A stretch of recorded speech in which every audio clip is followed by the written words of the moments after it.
Hello बच्चों। यहाँ question में लिखा है ship A is travelling with velocity 5 kilometre per hour due east मतलब ईस्ट की तरफ जा रहा है। A second ship is heading 30 degree east of north. एक बात यहां से समझ लीजिए, 30 डिग्री ईस्ट ऑफ नॉर्थ मतलब ये जो एंगल है 30 degree, this is from the north, है ना। East of north means north से ईस्ट की तरफ में 30 डिग्री का एंगल बन रहा है। Clear. What should be the what should be the speed of second ship if there is no, क्या लिखा है, if what is the second ship if it is to remain always due to not with respect to the first ship। तो समझो बात को, question क्या बोला है। यहां कहीं पे मान लो ये शिप ए है और यहां कहीं पे ये शिप बी है। पहले क्वेश्चन को समझिए ध्यान से।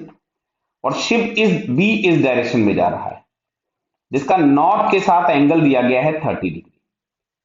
क्लियर है, नॉर्थ के साथ एंगल दिया 30 डिग्री और ये इस डायरेक्शन में मूव कर रहा है with 5 kilometre per hour. Clear. तो अब अच्छा देखो, इसके दो कंपोनेंट्स होंगे। एक कंपोनेंट इधर की तरफ में होगा, मान लेते हैं इसकी वेलोसिटी कुछ भी u है, तो एक कंपोनेंट इधर होगा तो ये u cos 30 हो गया और ये वाला हमारे पास हो गया u sin 30। क्लियर।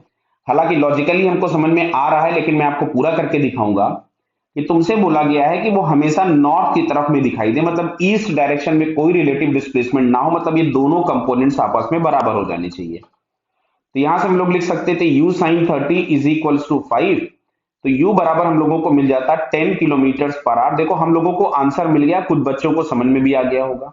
बराबर है। अब देखो मैं इसको बेसिक मेथड से करके दिखाता हूं। कभी भी मैं ट्रेंगल ट्रेंगल फिर से बना दे रहा हूं, हालांकि आप पीछे क्वेश्चन में देखिएगा तो मैं सारे क्वेश्चंस में बनाता चला आया हूं।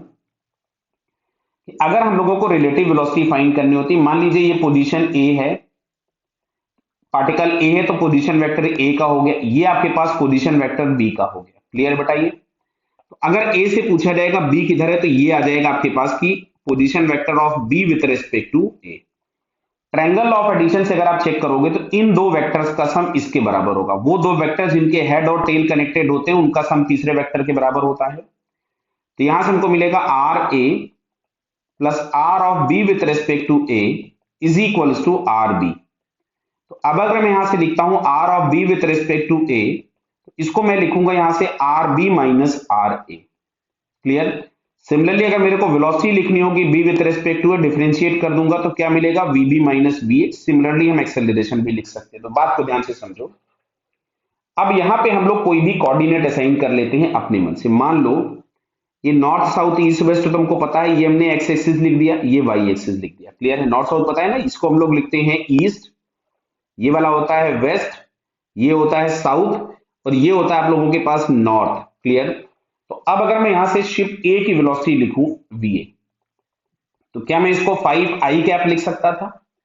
अगर मैं बी की वेलोसिटी लिखूं वी बी, तो इसको मेरे को लिखना चाहिए था u sin 30 मतलब u by 2 sin 30 u by 2 हो जाएगा I cap plus u√3/2 j cap. Clear. अब यहां से अगर हमसे पूछा गया था velocity of the B with respect to A, ध्यान से देखिएगा, तो b with respect to a अगर मैं लिखूंगा तो इसको मैं लिखूंगा vb माइनस va। तो यहां से vb हम लोगों के पास आ गया u/2 I cap plus u√3/2 j cap minus 5 I cap. तो इसको मैं क्या ऐसा लिख सकता था u/2 minus 5 I cap plus 5√3/2 J cap. अब क्वेश्चन में तुमसे बोला हुआ है कि जो शिप है वो केवल नॉर्थ में जाता हुआ दिखाई दे, मतलब ईस्ट के अलोंग कोई वेलोसिटी ना दिखाई दे। तो ईस्ट के अलोंग कोई वेलोसिटी नहीं दिखाई दे मतलब ये वाला टर्म जीरो हो जाए। तो ये टर्म अगर हम जीरो करेंगे तो u/2 माइनस 5 बराबर जीरो, तो अगेन u बराबर आपको क्या मिलेगा 10 किलोमीटर पर आवर। क्लियर है। तो देखो ये बेसिक मेथड लंबा बहुत हो गया, तो थोड़ा बहुत रिलेटिव में क्या किया करो ना, बहुत बेसिक चीजों पे तो ठीक है, बढ़िया चीज है, आपको आना चाहिए, बट हम लोग थोड़े से लॉजिक डेली लाइफ वाली चीजों को यूज करते। देखो ये आंसर यही आ गया था हमारे पास 10 किलोमीटर पर आवर। क्लियर बेटा। तो इसका आंसर हम लोगों के पास फिलहाल फर्स्ट वाला हो जाएगा, so first answer is correct. Okay बेटा, ऑल द बेस्ट।